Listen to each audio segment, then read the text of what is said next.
So good afternoon, all of you. So the topic for this talk is layout design. So in this particular topic, we want that you should have some experience also. So I will try to cover as much as I can in 1 hour, and after that that will be followed by a tutorial of half an hour. Okay. So let's begin with a basic CMOS inverter.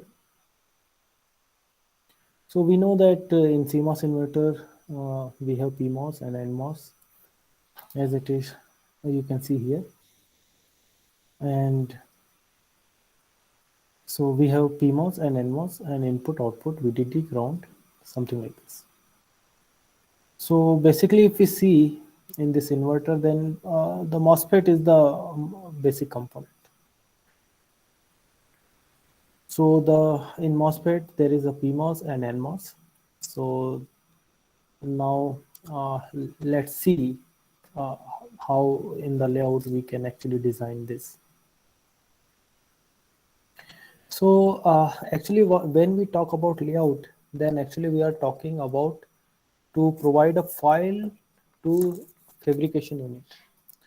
So whatever we will design in layout, that the GDS file, GDS is the information of all the layers, and that we will actually give to fabrication unit, and uh, based on that information they actually do all the fabrication steps. So in NMOS and PMOS, if you see here that in general we put in a single wafer, we put NMOS and PMOS both. So so NMOS, we know that there is N plus N diffusion, and PMOS it is P plus diffusion. So and P substrate is used as a substrate. So to fabricate PMOS, we need to put N well first, okay, and then P plus diffusion, and then polysilicon that is used for gate, and over that we have metal, okay. So this is how everything is done in fabrication. So, but if you look at uh, in layout, so in layout, this is how it will look. Okay, so this is the cross section. But when you do layout, actually you will put it all this thing in this manner. Okay, here you can see that this is N plus diffusion, this is P plus diffusion, and this is polysilicon, and this is metal. Okay. So why we do this? So the reason is that in cross-section view, it is very difficult to see from where we have made a connection, because the layer information we already have. That at the top we have polysilicon. After that, maybe N plus diffusion, P plus diffusion, metal 1 to whatever number 1 to 7, and then so everything is predefined. What will be in the layer? Okay, but in layout, when you are going to actually put your design, then it is always convenient to look in the top view. Okay, that is why in layout we actually draw top view, and the bottom view will be by default in the sequence. So if you look at this cross, if in the top view, so here you can see that there is a metal contacts, P plus diffusion, N plus diffusion, polysilicon, and N. Okay, this is how the inverter MOSFET will be put. So all these things ultimately we will send it to fabrication unit, and in fabrication unit it is actually a very big units, like a football ground kind of area, and in clean room you go inside it, and uh, so whoever is fabricating, they go inside it after wearing all the whatever desired things, and cover them completely up, because no dust particle can enter into any chip. So in currently the Intel, Global Foundries, TSMC, UMC, IBM, all those are uh, big players in this manufacturing, semiconductor manufacturing processes. So in this fabrication, all those things, the main when we do layout, then robustness is very important thing.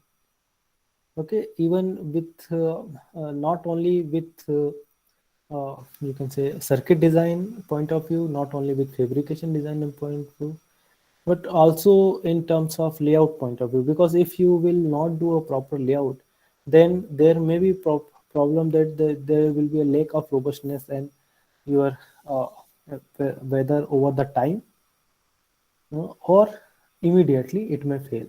So generally, the lifetime is 10 years for any IC to work nowadays. So when you do circuit simulation, all those things, so you should always keep the process variations in mind. Okay, whenever you're designing the circuit, because what will happen that because here you can see a figure where a wafer is shown. So in wafer itself, the here this particular variation is the center frequency variation is shown in blue color for a ring oscillator. So here you can see that the center frequency itself is varying from 80 megahertz to 100 megahertz in different uh, uh, location of the wafer. Okay, so this much critical is the this process variations, and even in the source and drain, all those when they then they may also be not what you actually designed. Okay, so this variation can be from lot to lot, wafer to wafer, die to die, and in analog the mismatch can be a problem. Okay, so there is another thing, that is voltage variations. That is for to tackle that, the IR drop is the main thing that you can during layout you can actually take care, and di by dt noise, all those things you should take care when you are actually doing layout, proper layout. Okay, so apart from that, there is another thing, that is temperature variation. But in layout, generally we can't do much in temperature variation. But in simulations, you need to actually verify if, for the uh, particular region of operation, for a particular temperature, that whether it is working in that temperature or not.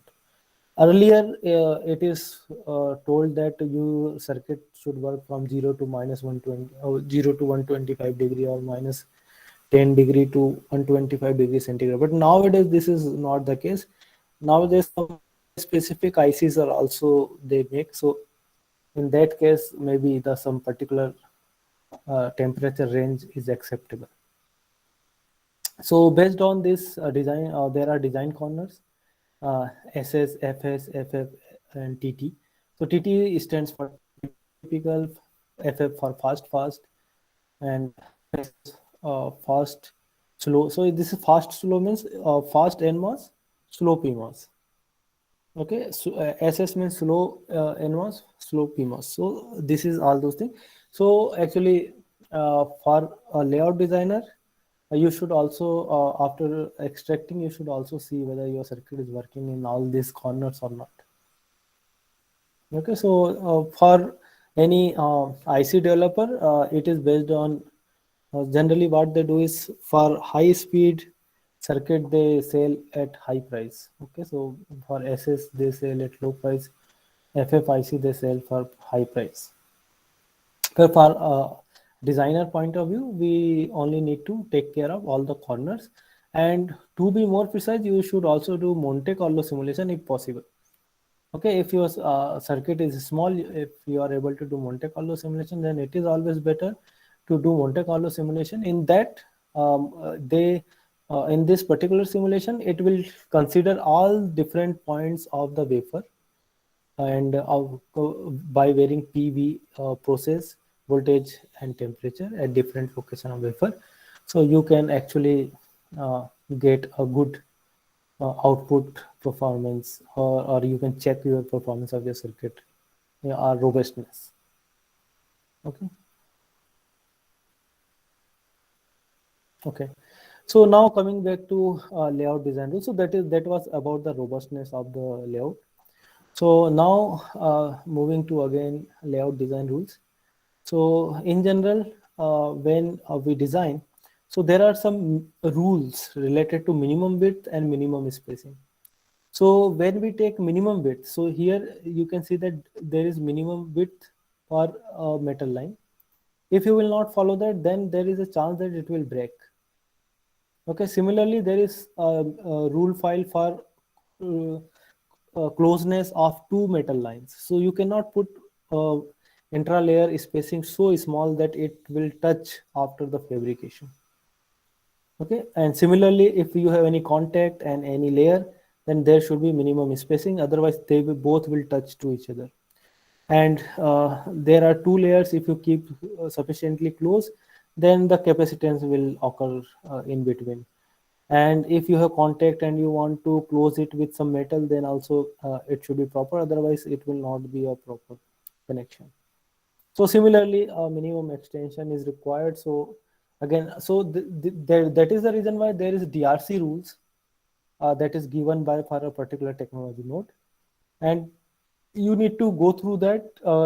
Not only go through that, means in suppose if you are working in cadence or something, you need to run and see whether everything is as per the DRC rule or not. So sometimes there are certain checks which is you can actually skip, but for that you need to actually contact the any fabrication appointed person that will provide you the information whether that is acceptable or not. Okay. So in general, in Mentor Calibre is the industry standard DRC tool that you can use for this. So all errors should be fixed before sending. Okay, after the layout. So now moving to the lambda based layout design rules. So one lambda is actually equal to technology node divided by 2. So for example, if we talk about zero point 0.6 micrometer process, then lambda is actually half of that. That is 0.3 micrometer. Okay. So here you can see that this is actually you can say 4 lambda, 4 lambda. So it is in terms of lambda. But in current technology, generally sometimes you need to go through the each of the technology files and run some simulation and get to know exact minimum DRC rules. Okay. uh, it may possible that this 4 lambda is for one specific technology node, but it is not always true for other technology nodes. Okay, so it may vary, but more or less it remains the same. Okay, was closely same, but exactly it may not be same. Okay, so here you can see a layout design that one 4 lambda by 2 lambda minimum size design is called 1 unit. So here you can see that 4 by 2 and 8 by 2 design, and you have 1 and 2, and its layout you can see. Okay, so this time it is 1.2 micrometer width into 0.6 micrometer long area is used. So we will come back to layout part again. So before moving, we just look at the gate layout. Layout can be very time consuming. Okay, so generally what will happen that if you have made one cell, for example, NMOS or PMOS or inverter, so what you should put it as a standard cell. Okay, so you should not redesign again and again. If something you need to redesign again, then you make a copy and just use that again. Okay, otherwise because layout takes a lot of time, you will end up getting wasting a lot of time by redesigning each and every time. Okay, and before moving before starting the layout, you should first decide what you should do for horizontal line and vertical line. Suppose you have four metals: metal 1, metal 2, metal 3, metal 4. So you will first decide that maybe metal 1 and metal 3 you want it to be horizontal, then metal 2 and metal 4 you keep it vertical side. Okay, so this fixed rule you should follow for over whole of the layout. You should not vary each and every time. Okay, otherwise in some point of time there will be it may possible that you will not be able to cross two metals, because each of the metals your unit will be surrounded by each of the metals. Okay, and there is another thing that is called stick diagram. This stick diagram is very important to actually get to know how your layout will look after laying it out. Okay, so what will happen that you can actually predict the layout. So here the cross is actually contact, the blue one is metal. So and here also this is metal, and this diffusion NDIF and PDIF is shown in PDIF is yellow and NDIF is green. Okay, so you by color pen you can actually draw in on paper, so that you will have idea that how your layout going to be. Okay, and here you can see that in inverter, this is N diffusion, this is P diffusion. There will be a contact at the uh, source side, and the source will be connected to VDD. Similarly, there will be a drain, and both the drain are connected at Y. Okay, and then there is diffusion, and again, so by stick diagram you will get to know. So if a complicated circuitry like this, if this is given to you, it is NAND, 3-input NAND. So if this is given to you, then also you can actually predict how it would be. Okay, you don't need to lay out it first to get to know the area. So after doing this stick diagram, actually you can predict the overall size also. So if you have idea of what is the minimum size of minimum width of metal, and what is the minimum spacing of metal, that is, let's assume it is 4 lambda and 4 lambda, so total 8 lambda. Similarly, here also if you know that if you will design a single unit of MOSFET, then there will be 4 lambda in between, and at the corner it is 4 lambda. So you know that it is 8 lambda overall. And similarly, if you place them, then there is spacing. You can calculate the spacing, and you will get to know. So like here, there are two transistor and a metal. So you know that in between there will be 4 lambda, 4 lambda, and 4 lambda. So 3 into 4 lambda is 12 lambda. So you know that this much spacing is there. So now if it is told to find uh, this spacing, so here you can see that just like stick diagram, this is again designed. Okay, this layout is designed. Here you can see this is gate, and it is connected, and this is connected, and this is connected. So it is just like a stick diagram. So if someone, because generally what will happen that whenever you go for designing, someone will ask that, okay, let's predict the layout size first. So how you will how you will get it?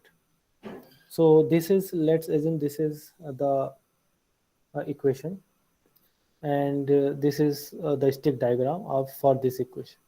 Okay, so in that case, you now you know that from here to here there is one spacing, from here to here there is another second spacing, the third spacing, fourth spacing. So total you have 6 track, and one track is 8 micro. So 8 into 6 tracks is equal to 48 48 lambda. So similarly here there is one track, then here one track, so you know that total 5 tracks, so it is 40.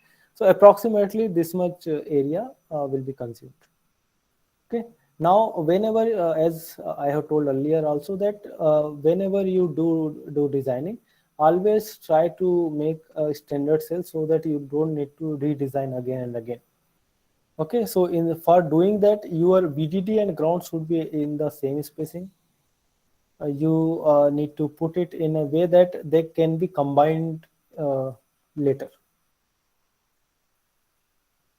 Here you can see the flip-flop is designed by connecting two uh, inverters, two three inverters. Here also mux you can see. So, but these are standards here that can be combined together. Okay. Now there is one problem that is called antenna effect, antenna rule. So that is actually this is the problem that is not exactly in our hand. Okay, so what will happen that during the fabrication, if you have very long wire, long metal line, then during the uh, fabrication process, there when there is a plasma etching, then this metal wire will charge up and will break in between. Okay, and you will never get to know that why your circuitry is not working. Okay, so that is why this antenna rule is there. So to avoid whenever you will get antenna error, then you need to actually put a jumper in between. So that jumper can be of different metal, metal 2 or metal 3, metal 4, or you need to put a diode so that the charge whatever develop during fabrication process will discharge.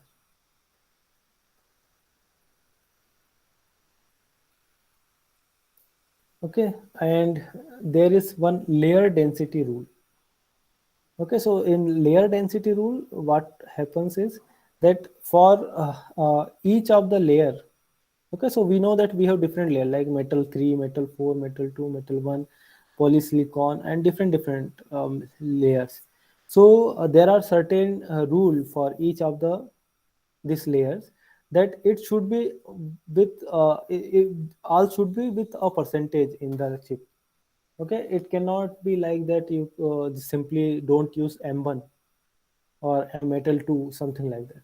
Okay, you need to use all the metals. If they are not, you are not using, then also you need to put it in dummy areas. And if you are using a global wire like VDD and ground, then it will be very large. Okay, and it is running whole in whole chip. So to reduce the resistance of this particular lines, what you need to do is you need to do slotting. So in the figure you can see that slotting is nothing but you need to cut it in between so that this particular current flow this slot must be added so that the parallel to the current flows to provide stress relief and ensure proper fabrication.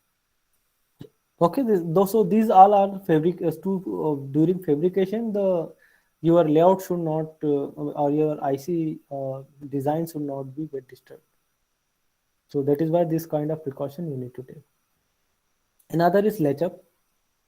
In latch up, generally, what will happen that you can see here we have NMOS and PMOS. So between P plus, here N sub, and here P plus. So there is a BJT, and there is another BJT that is formed.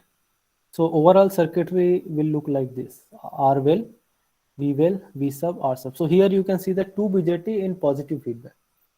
So because of this, a high current can flow from the substrate, and that can disturb your or damage your circuitry. So the solution is that you will put external voltage ring below and VDD on ground. Okay, but nowadays this problem is not that severe because of uh, to activate this BJT at least 1.4 voltage are required, but nowadays we are operating less than that, so this kind of problem may not occur. Now the next is transistor layout. So the transistor is found by the intersection of polysilicon and diffusion. So here you can see that. Okay, so ultimately to make a connection you need to put a contact. So when you are putting putting contacts, then you should not put only single contact here. If you will put only single contact, then there will be a resistance drop here itself. Okay, whole current will pointed towards a single contact. So the better option is that you will put so many contacts at least 3 or 4 contacts minimum, so that it will the resistance will be less.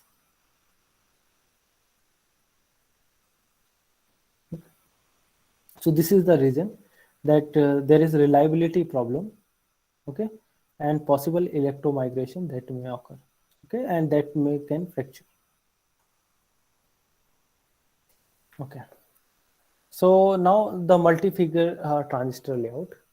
So in analog transistor, generally we will have very large size of MOSFET. So when I am saying it is size, then it is W by L ratio. So if W is 20 micro and L is 0.2 micrometer, then how to design it? Okay, so the best way is to divide it into some with some number. So like here the 20 micro can be divided into 4 parts, and that will be 5 micro, 5 micro, 5 micro. So this will provide a compact layout. Okay, also the parasitic capacitance will be less, and the gate resistance will be less. Okay, so here you can split this 4 transistor into 4 ways. Okay, and then because now if you look at the first line, this source drain, source drain, source drain, you can see that there are drain which is common. So what you will do is you will combine drain, you can flip second and fourth. Okay, and when after flipping you can actually combine the drain, and at the bottom you can see actually the drain is common for 2 transistor, and source is common for middle transistor. So by this way, actually, rather than 20 micro into 0.2 micro will be a very big transistor, and you can say in a single direction it will be very large. Okay, so in place of that you will get a square kind of rectangular kind of MOSFET. So here you can see that if we have single transistor, in the place of that if we divide it by 2, then the source will be common, and if we divide by 3, then drain, source, something like this. So here the problem would be of capacitance. Okay, so if you divide by 2, then CSB is 1 by 2 d drain to body, and C drain to body capacitance is equal to CdB dash. Okay, so there is a comparison between if you have single transistor of weak size, and if you have used W by 2 and combined 2, then there is this kind of variation you will see. Okay, so there will be no change in drain to body capacitance, but there is C source to body, there is a change. Okay, similarly if you further divide, you can see the same variation in capacitance. So, how to choose? Usually, use even number of fingers with source ending. Okay. So decrease drain capacitance. So it will actually decrease the drain capacitance. And source, because we know that most of the time source is connected to ground, you can easily do that. Okay, but it is always not necessary to. Sometimes you need to have different combinations. Okay, so if you do even, so drain, source, drain, source, drain. If you ending with source, then it will be something like this. Okay, so you can end with drain also, you can end with source also, but source is preferred. Now paired frame. So in paired frame you have two ring across the chip, and in both the ring there will be VDD and VSS that run. Okay, so because generally with paired there is ESD protection circuit that we put. So paired is the generally you have seen the in any packaged IC you have seen some legs of packaged IC. So that legs are connected to some internal of ICs. Okay, so that internal point of contact is called pad of IC. So it is like this it is shown. So in this particular pad you need to put ESD protection circuit. If ESD protection circuit is not there, then the IC may get damaged. Okay, so it is always advisable to use a separate VDD and VSS for that. And that ESD protection circuit is nothing but a diode that is reverse biased and in this fashion. Okay, so whenever there is a high uh, pulse will appear, then in general the reverse breakdown voltage is very high. Okay, so in general the operation will not get disturbed, but whenever a high voltage pulse will come, then the reverse breakdown will happen in the diode, and your IC will remain will be safe. The current will pass by this diode itself. So in general, it is advisable to not to touch ICs. Now digital layout. So in digital layout, uh, you can place PMOS, NMOS in different locations, but it is not advisable. Always first make a power and ground line, and all the block you should put in the middle of it. Okay, you should not put randomly like this it is shown. Okay, and also you should try to put as close as possible so that device spacing is less. So this is one way. So suppose you have 2-3 lines of same VDD and VSS, so always you can flip the second set of transistors, and by this you can actually you can actually design yourself. Apart from that, just like to reduce the resistance, actually you can also do slotting, okay, of VDD and ground line, so that the resistance can be reduced further. Okay.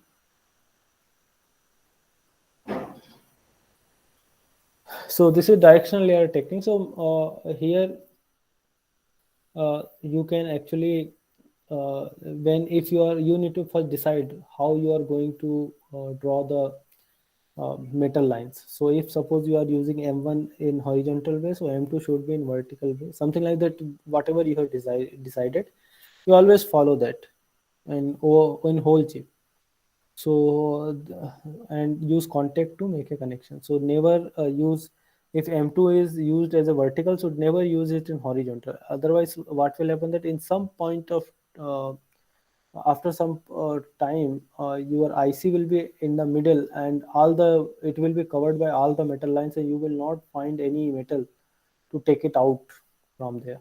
Or even if you will take it out, it will actually cause, because you need to jump from different metals, so the output will degrade. So another way is, but it doesn't mean that that for short jump, like suppose you just want to make a small change, so you should not use this. Okay, you should always use this only. So if there is a short jump, then it is okay. Okay, so this is the same thing. So this is the same example that I have given, that if something is very close, then if the rule is not followed, then you will not be able to go to different blockage. Okay, otherwise it will be stuck. So in digital layout, the primary objective is to optimize density, because there are millions of gates. So generally, strictly we use standard cell rules. But in analog layout, the matching is and performance is important. Okay. So what will happen that if you don't have knowledge of layout, and if you are a circuit designer, then it is become very difficult, because you should have idea of layout completely, so that you can actually convey this to layout engineer. So a strong interaction required between circuit and layout design engineer in particular case of analog. So these are the layout design questions that this was, what does the circuit do? This is differential amplifier. with PMOS and NMOS. And so we will, this is the tutorial question that we will see, and that you will get chance to design actually. But let's moving to the routing of multi-finger devices.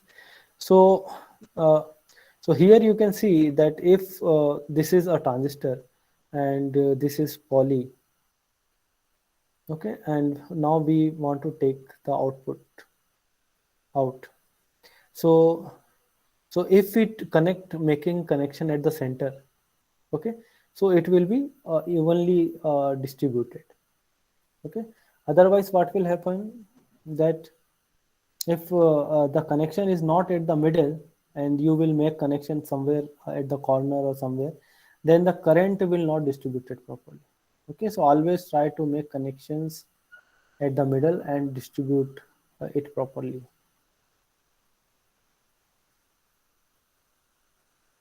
So here you can see the parasitic capacitances are shown.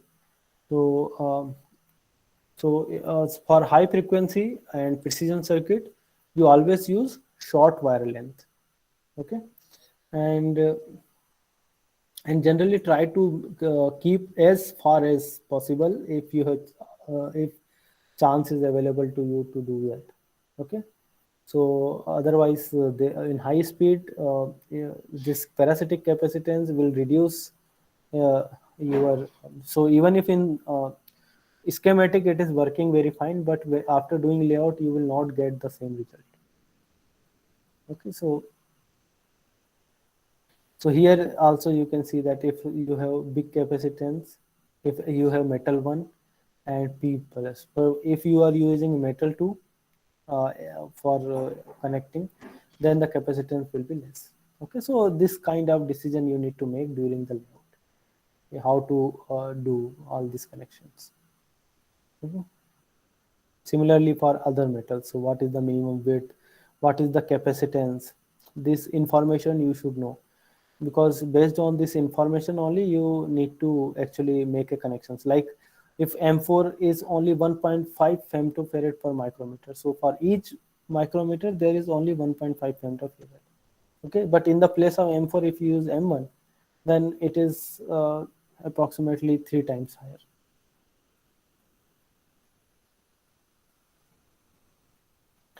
And generally we avoid metal lines over the circuits, okay.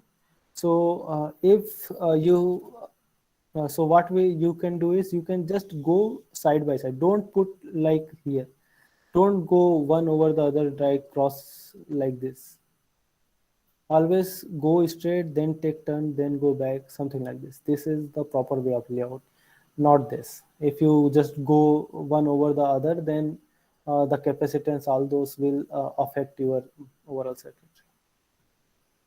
Similarly resistance, you should not use a long metal lines, okay, other and thin metal lines. If you need to use a long metal line, then keep it sufficient wide, otherwise the resistance drop will happen in the metal line itself, so that drop can be much worse.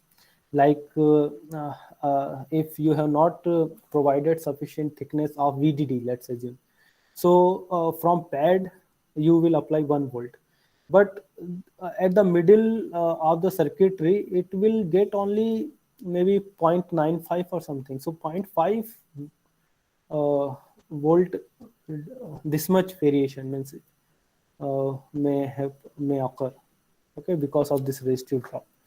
And this resistive drop will be gradual, so it is like the first block will see 1, another will see 9.75, the third one will see 9.95. So you can understand that this gradual variation will actually disturb your circuitry. So if you there are different ways to reduce the resistance. One is that you, if you have different metal lines available, you connect them, you use different metal lines and connect them together, so the resistance will reduce, okay. Capacitance will increase, but if it is DC line, then it doesn't matter. Capacitance doesn't matter. If it is DC line, then you can actually put uh, large metal lines. Okay, and similarly, use multi-finger layout. Okay, in capacitance and in resistance also. Okay, so similarly to MOSFET, if you are using capacitor and resistors, then you divide them properly, and matching is also more important. So it is not like that if you have divided into two, one you can keep it different orientation and another is in different orientation. So each of the devices should be in same orientation. Okay, so here you can see. So the orientation should be always the same. Okay. Apart from that, matching the width plays an important role in matching. So, for example, if there is 10% variation, so the variation is fixed. Okay, but if you have thick width, then the variation is very less because the width is too large. But if you have narrow structure, and the same variation if will occur there, then that will be significant. You cannot ignore this. Okay, so for matching, always try to keep as large as possible. So here also you can see that if you keep single large resistor, then this is not a good idea. So the idea is that you just assume that there is one unit of, let's assume, 250 ohms, and always put it multiple of that. So 250, so this is 250 ohms. 250 ohm, it is 500. 8 250, it is 2, and 4 250 ohms is okay. And also you should choose a good option. Okay, it should not be like so wherever it should be like your contact should be proper. You should always use sufficient number of contacts so that the at the connection itself there should not be that should not be bottleneck of the speed. Okay, and try to put as large as area possible so that the variation will be less. Okay, so this is also interdigitization which is used to remove the matching to improve the matching. So here you can see that if we have A, B, C, D in this fashion, so what you can do is you take A here and B here and C here and D half of here. Okay, so by this way you can actually make. So this is one of the method in interdigitization, but there are various good methods also, like interdigitization is one of them. But here also you can see the interdigitization example is given, that A B B A B B A B B A A B B A. Okay, so these two possibilities are possible. So here you can see that AA BB AA BB. So here is this one, and this is A B B A A B B A. Okay, so in both of this is look from center. This looks more uniform as compared to this.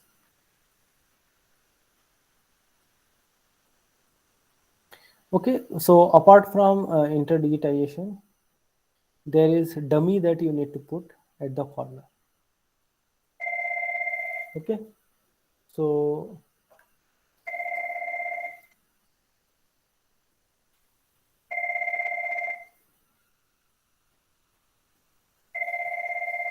okay, so at the both the side we need to put a dummy, and this dummy is very important in the sense that if this dummy is not there, then what will happen, that there is always etching that will happen. Okay, So that etching during fabrication process, that will be at the corner side. So if you will not put this dummy, then what will happen, that etching will happen in your main circuitry. So suppose here there is, you can see, rather than 10, because of etching, this 10 has become 9. Okay, so if dummy is not there, then your main circuit, this one will become 9, and so that will directly affect the overall resistance value. Okay. So here you can see that this is dummy for transistor. Okay, uh, just like resistor, there can be dummy for transistor also, and that is very important. In resistor, you should put dummy all around so that the resistance value will not get disturbed. And just like interdigitization that we have seen, this is better. This is common centroid technique is called better matching techniques as compared to that. So here, in general, with the center point, there is same. You divide your transistor width in such a way that from the center point it is same. So here you can say that BA at the center point. If look at this direction, then also it is BA. And the better way will be that you divide it into 4 part and put it at the center point. You can see that whether the all the sizes are same or not. Okay, so this provides a better matching. So here one such example is shown for AA, BB, BB, AA. Okay, so this is, you can see that this is actually differential pair where AA. So here it is not mentioned, but the corner one is dummy, and from the center this one you can actually find AA, sorry, BBA, and here also it is BBA. Similarly here. Okay, so so here also you can see that by doing this, actually from the center it is the variation. Even if the variation will happen, it will be quite uniform. Okay, so it is a better matching technique as compared to for differential input pair as compared to other. But the problem is that as complex layout you do, you need to put a lot of time and effort. Similarly, this common centroid technique can be used for capacitor also. So you need to divide it, and you need to make a proper connection. Okay, and here you can see. So this is same. It is just showing that it will actually reduce the thermal gradient. Okay, so common centroids should be used. So BJT nowadays we don't use, but if BJT is used, then also uh, so the parasitic should be properly matched. Okay, in that case also, so there will be a proper uniform metal line should flow.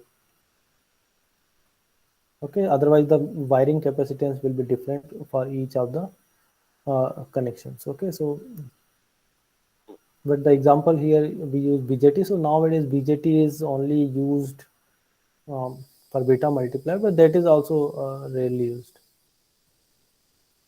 So apart from that, if you are making any connection anywhere in capacitance or resistance, so you should always try to maintain the symmetry.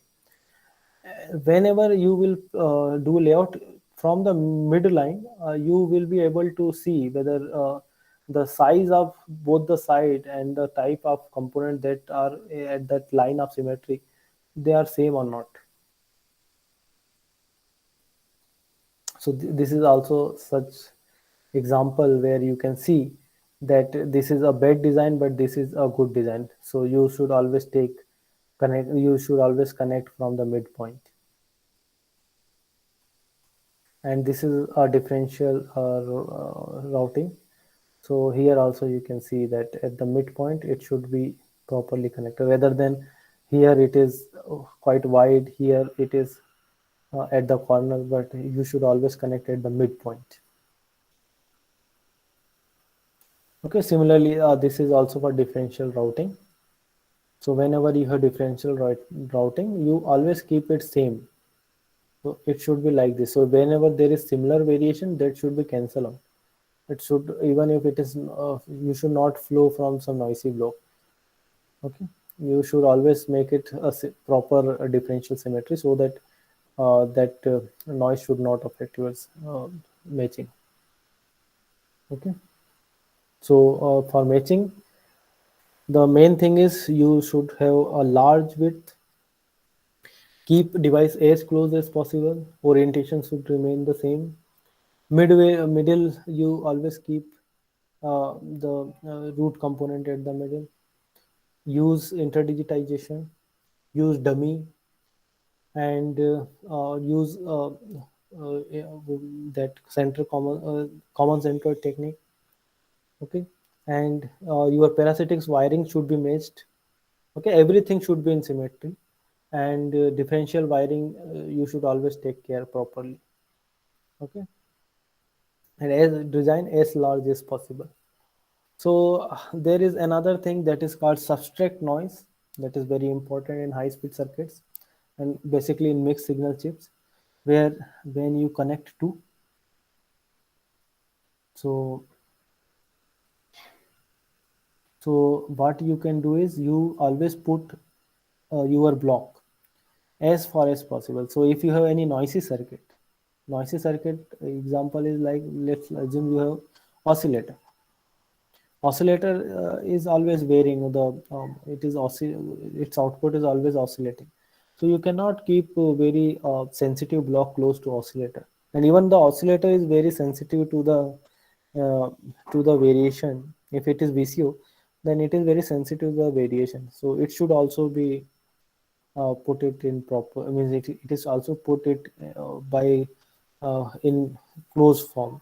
Okay, you need to close it properly, otherwise that oscillator will also be noisy. So this is uh, one way of you can see the noisy circuit. Whenever there is noise, others should not be there. Okay, so basically you should put guard ring in both the noisy block also or quiet block also. Okay, so what you want to protect and whatever is generating noise, both should be put it in guard ring. So when I say guard ring, this is the guard ring. So this is actually a sum of contacts that is around. Suppose this is one circuitry. So here you can see that there are so many contacts. This is guard ring. Okay, and so this is one way of doing it. But there is the current should high current should not flow from the guard ring. Okay, that you should take care of. So this is again the same thing, and this is also n. Uh, this is also the actually explaining that high resistance path between analog and digital substrate, and minimize the injection of noise from digital circuit into the substrate under the analog circuit. The where also act as a bypass capacitor. Okay. So generally we should separate the analog and digital block by putting this. Otherwise, so in general, this is very important thing, that your whole digital section should be at other one corner and analog section should be another corner, and they both should be this properly isolated to each other. Okay? By this kind of method. So you will put anvil and apply VDD, so that the whatever variation happening in digital side should not affect the analog side. So one of the method of doing that is double guard ring. Okay, you put double two contacts here. Okay, so it will provide you, but area it will consume more, but That is one thing. So here you can see that one is normal one here at the middle, that is P based guard ring, and then there is N guard ring at the top. So this is two guard rings. So this is main circuitry at the mid, and there are two circles you can see. Two is a rectangular you can see of contacts, and these are two guard rings. So for very sensitive, put two guard rings, and this is also generally the ground guard ring collect stray holes in the substrate. Okay. So what we need to do is we need to provide a shielding. So ground line used for shielding must have low resistance. Okay. So you should not put a big fat wire. Okay. So here you have big fat wire. So the shielding should be provided properly. Okay. Otherwise the ground noise will directly enter into your circuitry if shielding is not proper. So this is the example of different noise. So here you can see that there is M1 and M3, there is a noise, and this is signal. So what you can do is you can actually provide M2 and cover it, something like this. Okay. So it should not be like if you have two ground, then both are isolated to each other. All are connected to each other. This is also a power rail routing example, where you can see that if you have very high current uh, line, then actually you can further reduce it. Like here, you don't need to put 38 micron for overall uh, you can say routing. You can actually reduce it later after some 38 micron, 22 micron, something like that. Based on the current, actually you can reduce, and wire width can be okay. And similarly, you can do this kind of routing that it is shown that you can take it, and high current you can take separately and apply to the pad rather than merging high and low in the same path. Okay. So this is also one more way. So generally we uh, use very fat wires. Okay. So generally generally the maximum current density should not stress uh, the wire. Okay. So roughly 10% of cell height can be used. Apart from that, we should also decouple the supply. Okay. So for that we use capacitors, and whenever there is a noise, the capacitor will bypass it. Okay. So this is also very important, but that is only for DC. Okay. And vias, if you have single vias, that is not a good practice. Generally we use multiple vias everywhere so that the resistivity will be less and you will be able to have a good contact. And also, as we have told earlier also, that if you want to connect two blocks, they should not move one over the other. There should be a proper wiring that you need to do, and no wiring should go one over the other. Okay, so every block should be a separate block. So similarly, so minimizing the area is good, but you must leave for wiring. Okay. So you should not run over the block, and proper shielding, differential routing, power and clock routing, guard ring, everything will take a lot of area. Okay. So bigger area, if it is consuming, but if it is less noisy, then it is good. So take care of everything. Okay. So here also you can see that if you have you want to put, you should always try to make a square in your IC rather than putting everything at one corner.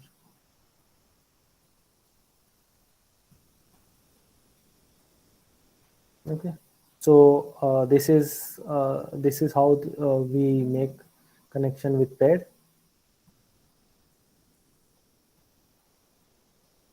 So this is the ESD circuit. So even if we are want to make ESD, we want to put ESD circuit, then the floor planning should be proper.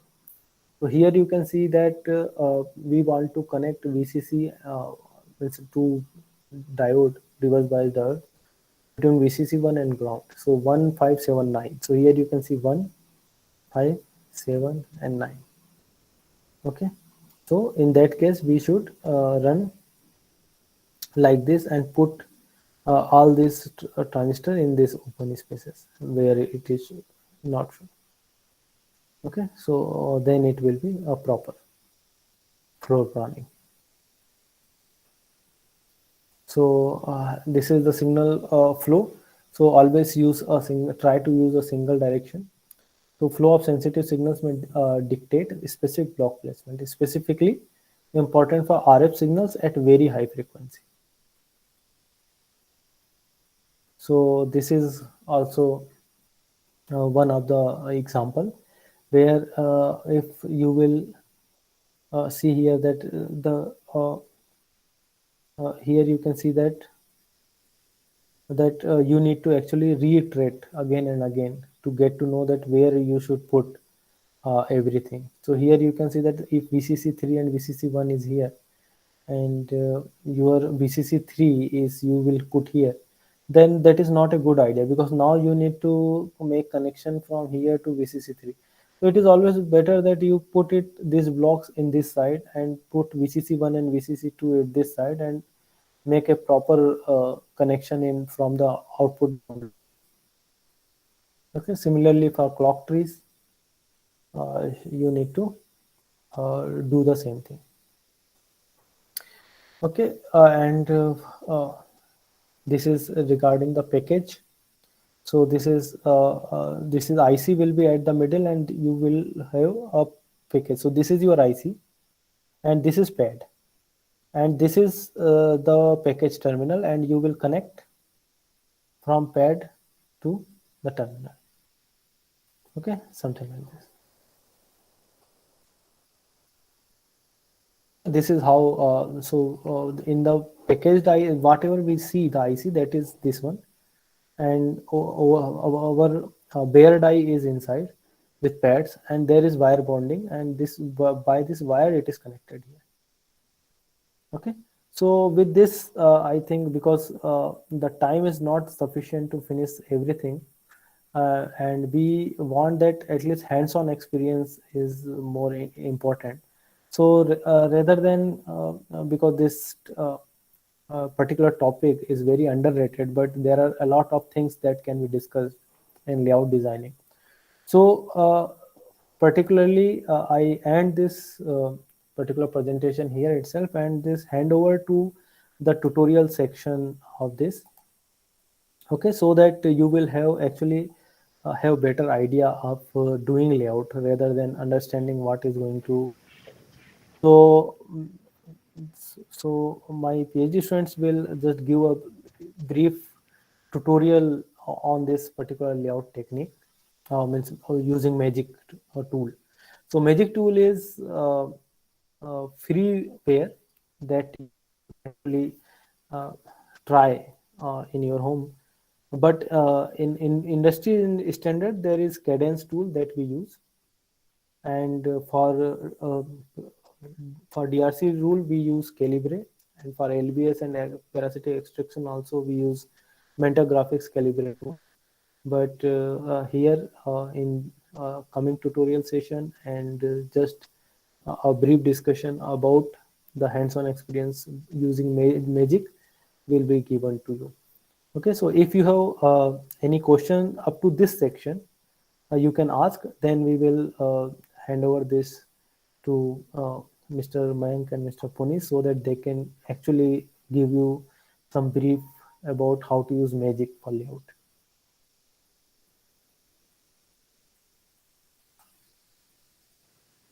Yeah, thanks, Dr. Mahendra. Any questions from the participants about the discussions on layout techniques?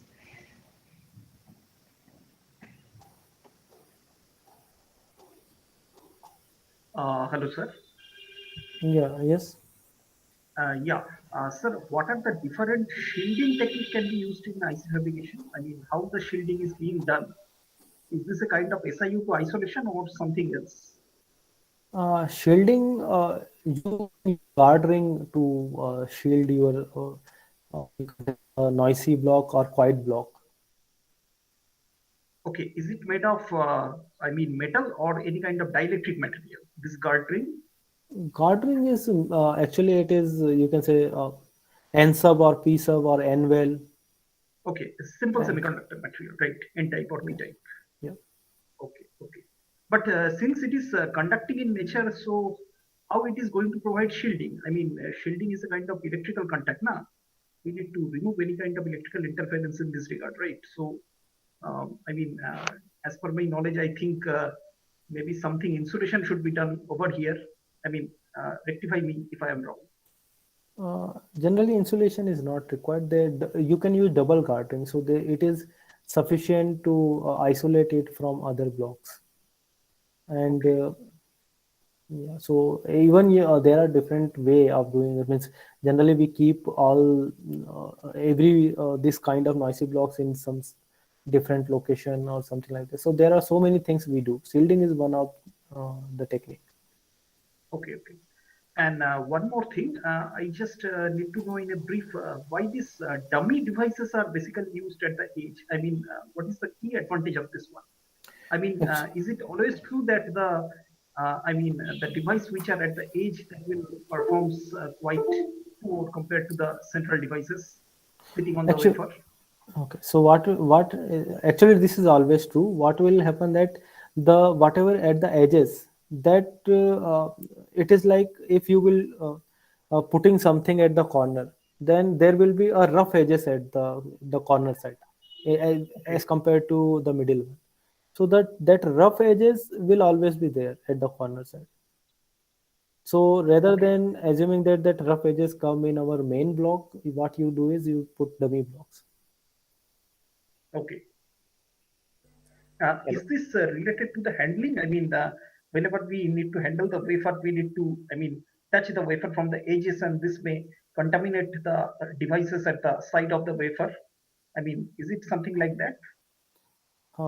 Actually, I am not a fabrication guy, but in general, you should not. There is, you can say that there is gloves and there are different methods to actually handle the wafers.